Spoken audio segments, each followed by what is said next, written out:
There's a jar sitting on a kitchen windowsill right now, growing food for free.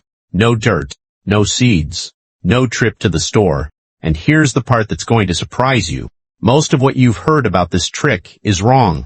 15 vegetables on this list actually regrow in water, and I'm going to show you every one, exactly how and exactly how long it takes. One of them breaks the single most shared gardening myth on the entire internet, and I'm saving it for the middle of this video, because once you see it, you'll never look at that vegetable the same way again.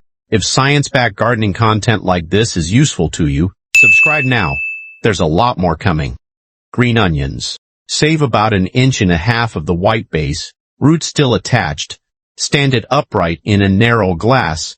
Just enough water to cover that base and nothing more. 7 to 10 days later, you've got fresh green stalks tall enough to snip for dinner, close enough in flavor that you honestly won't notice much difference stirred into eggs, folded into a stir-fry, or scattered over a baked potato.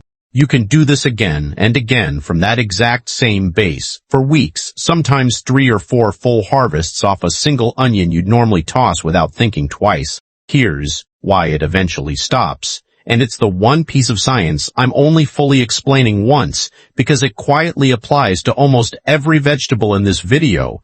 So keep it in mind even after I stop mentioning it directly. Water doesn't have what soil has. No nitrogen, no phosphorus, no potassium, none of the trace minerals like iron or zinc that a plant normally pulls up through its roots from the ground around it. So every bit of new growth you see is running entirely off a small stored reserve packed inside that white base.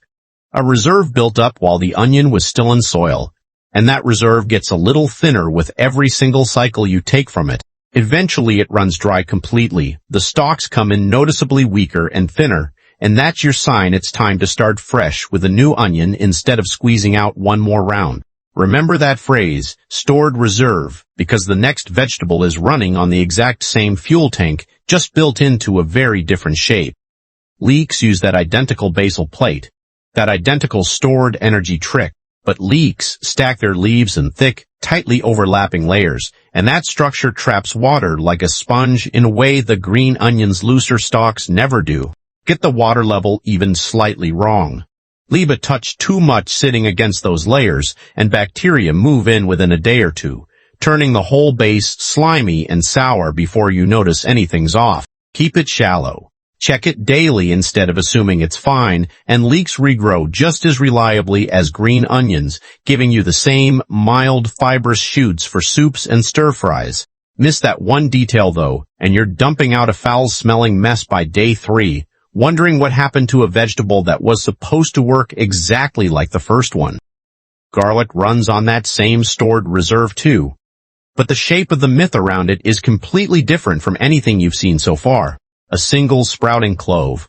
The kind sitting in the back of your pantry that you'd normally throw straight in the trash the moment you spot that little green shoot, goes into shallow water and gives you tender, mildly garlicky green shoots within 10 to 12 days, perfect chopped into eggs, soups, or a quick pasta. It will never turn back into a full, multi-clove bulb sitting in that glass, no matter how long you leave it there. But what you're actually growing instead. Garlic greens is something high-end restaurant chefs pay real money for at specialty markets. Shallots do the identical trick.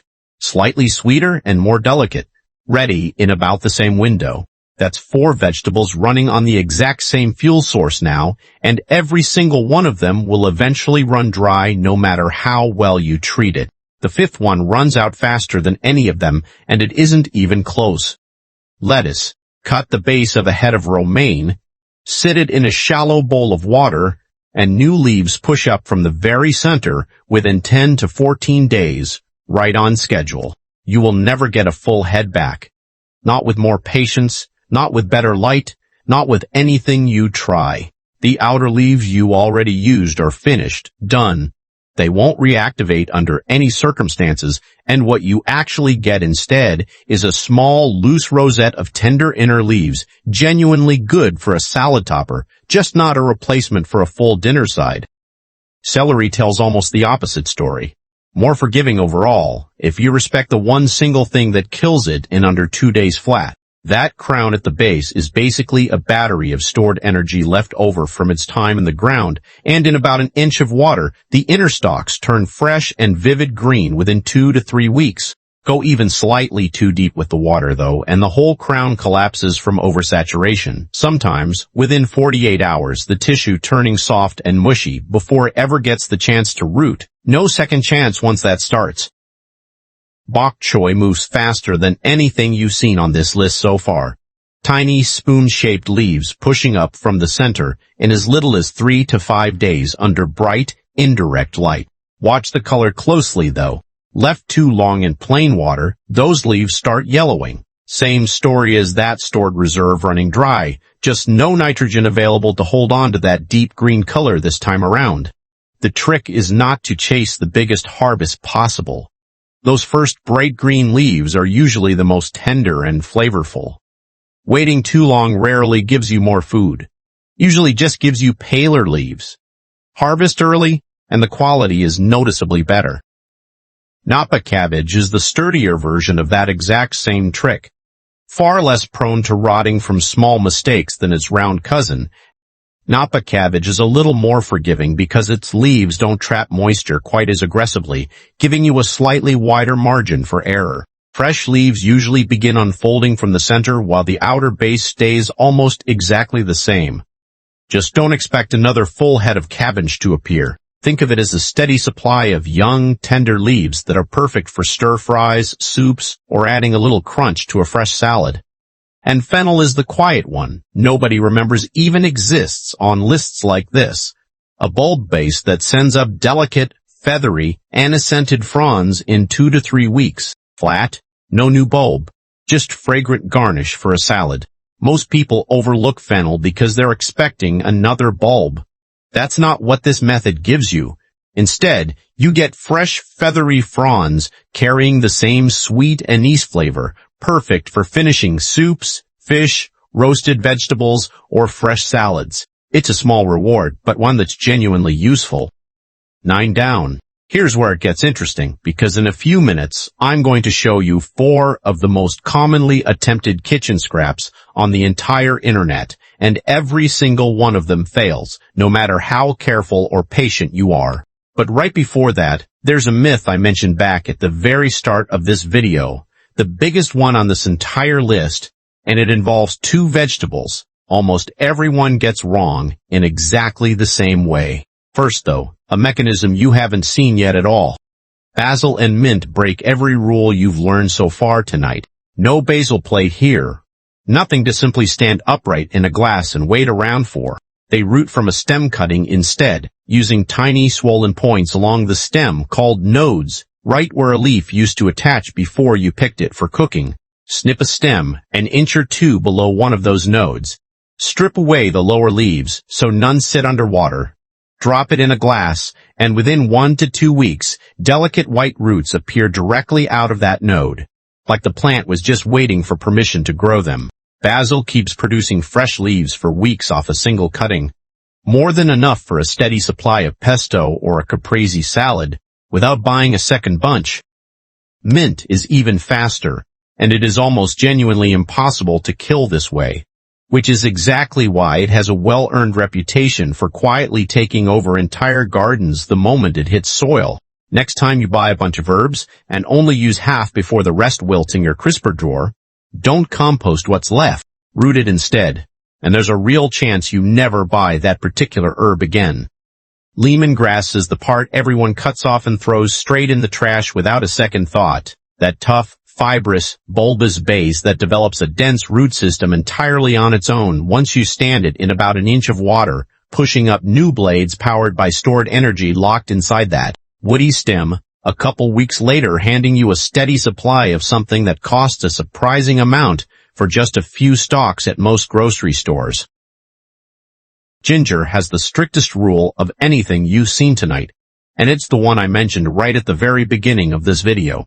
Soak the rhizome in water for about 24 hours first, which helps wake it up out of dormancy, then watch for small growth buds, sometimes called eyes, to begin swelling slightly along the surface. Once you see that swelling, here's the rule. And it matters more than anything else in this entire video. Do not fully submerge the ginger going forward, under any circumstances. No matter how tempting it feels after doing exactly that with everything else on this list so far. Keep only the bottom damp, with the sprout facing up toward the light. Fully submerge ginger even once, and fungal rot can set in within 24 hours, quietly destroying the entire piece before you even realize something has gone wrong. Get the moisture level right though, and 3 to 4 weeks later you've got tall, reed-like green shoots, worth using fresh in tea, or minced straight into a stir-fry. Highest stakes, biggest payoff on the entire list. Now, the myth. Carrot tops and beet tops. The claim floating around every corner of the internet says that if you regrow the leafy top of a carrot or a beet in water, it eventually grows a brand new orange carrot or a new red beet underneath. Given enough time and patience, it will not. Not ever. Not under any conditions, no matter how long you wait, how much light you give it, or how carefully you follow every step. Here's the actual biology, and it's stranger and more interesting than the myth itself once you understand it. A taproot, meaning the actual carrot or beet you'd normally eat, only forms once, extremely early, while the entire plant is still an embryo developing inside its seed, long before it ever touches soil. Once that root is harvested and sliced away from the leafy green crown sitting on top, there is no biological mechanism left anywhere in that plant to build a brand new taproot from scratch. No matter how favorable the conditions, what you actually get instead is foliage. And it's genuinely worth growing on its own merits, not as some consolation prize. Carrot tops grow lacy, slightly bitter greens. Fantastic blended into a pesto or a bright chimichurri sauce. Beet tops grow tender, earthy, red-veined leaves you can sauté exactly like spinach, carrying that same rich, mineral flavor beet lovers already recognize. Genuinely useful, genuinely delicious in their own right, just not the vegetable the internet keeps promising you every time this trend resurfaces. That's all 15. Every one, exactly how they work and what to realistically expect from each. Now the 4 that fail every single time, no matter what you try or how careful you are. Roundhead cabbage is the trap people fall into right after having success with Napa cabbage, its sturdier cousin from earlier in this video. Its leaves are packed so tightly against each other that water gets trapped inside with nowhere to drain or evaporate from, and that trapped moisture causes rot before roots ever get a real chance to start. Often within just 2 or 3 days. Avocado seeds are the one that shocks people most, because, on the surface, this one genuinely does appear to work. A real little tree with real leaves and a real trunk given enough time. But avocados are what's called highly heterozygous, meaning a tree grown from seed almost never produces fruit that matches the avocado it originally came from. Genetically speaking, and that tree may not fruit at all for years, sometimes 5 to 10. And when it finally does, the fruit is frequently poor quality compared to the one you started with. Fun classroom project for a curious kid, not a future guacamole supply. And I'd rather tell you that honestly now than let you find out disappointed years from now. Brussels sprouts fail for a completely different reason, rooted purely in plant anatomy. Individual sprouts growing attached along one thick central stalk, not from a basal plate the way an onion, a lettuce, or a cabbage does. So there's simply no root-forming structure present anywhere on that small sprout to work with. And mushroom stems fail because the premise itself is wrong from the very start. Mushrooms aren't plants at all. They don't have roots in the traditional sense. No matter how similar the base looks, sitting in your produce drawer, they grow from an underground, thread-like network called mycelium, and a cut stem placed in water has none of that mycelium attached to it, so instead of regrowing anything, it typically just molds within a matter of days. Which one surprised you most? The avocado tree that might never actually fruit? Or the carrot myth you've probably heard repeated 100 times before? Tell me in the comments. I read everyone. If your actual goal is saving real money, not just running a windowsill experiment for fun, green onions, herbs, and lemongrass are the 3 worth taking seriously, restocking fast enough and getting used often enough in everyday cooking that a single starter jar can realistically replace multiple grocery trips over just a few months. 15 vegetables that genuinely regrow. 4 that never will. Pick one from this list, something already sitting in your kitchen right now, and start it today, not next week, today, while it's still fresh in your mind. If this saved you from wasting time on an avocado pit or a Brussels sprout you are about to try, like this video, drop a comment with which one you're trying first, and subscribe if you want more of this. Thanks for watching, and I'll see you in the next one.